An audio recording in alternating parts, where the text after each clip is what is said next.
Cihamatlar Nurcan'ın birinci salımına 6.000 son ketdi.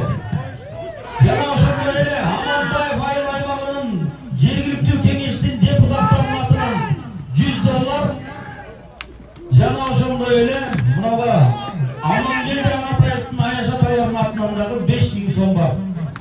Жана айтып өттүм, эртең мененки саат 7-ге келип оюн таласын мыкты дайындап берген ушул Көкбөрү Федерациясынын башкы калысы Усаров Эржигит мырзага ушул таластык бир мыкты инсан бар. Ошол инсандын атынан эмгегин баалап 5.000 сом Усаров Эржигит мырзага.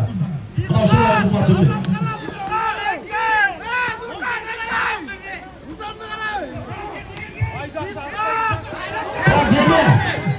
Мына старттан көтөрүлөт. Бул эки команданын оюнун канчалаган көрөрмандар күткөн.